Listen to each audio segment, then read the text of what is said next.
Welcome to Bunhae Wednesdays. In this episode, we're looking at the third technique of our Orange Belt Hosinsul self-defense syllabus. So in this situation, it's now become more aggressive. The person has both hands up. The first thing you're always going to do in this situation is put your two hands up in a fence. This is a good position to be in because it gives you thinking time.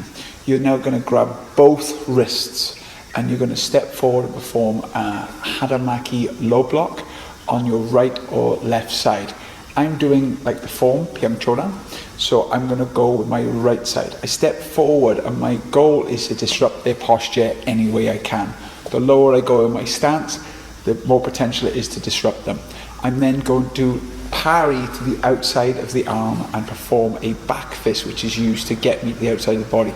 I pull my right leg back into not quite a back stance, but legs closer together, and I grab onto my opponent any way I can. If I can grab their dobok, fantastic. If they're not wearing a dobok, grab their bicep or their wrist. It doesn't matter.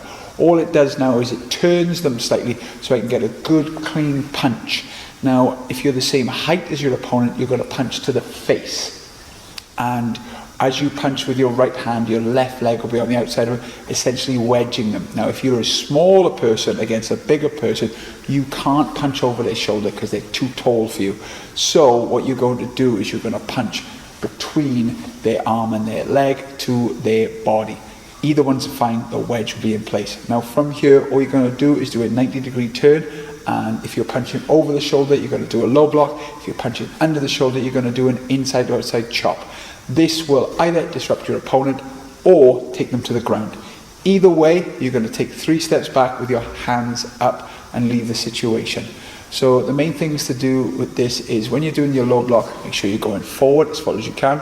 As you're doing your back fist, make sure you don't let go of the left arm until you're past their arm and you've got a better position. As you punch, get close to your opponent, and as you turn in a low stance and make your arm in an arcing way that takes him to the floor. Thank you very much for watching this video. Over the next couple of weeks, we'll be covering the entire Orange Belt Hosinsul syllabus, so I hope it helps you all to understand what we're doing. And then by the end of the 5 techniques, we should understand all the principles and techniques of Pyung. Until next time, thanks.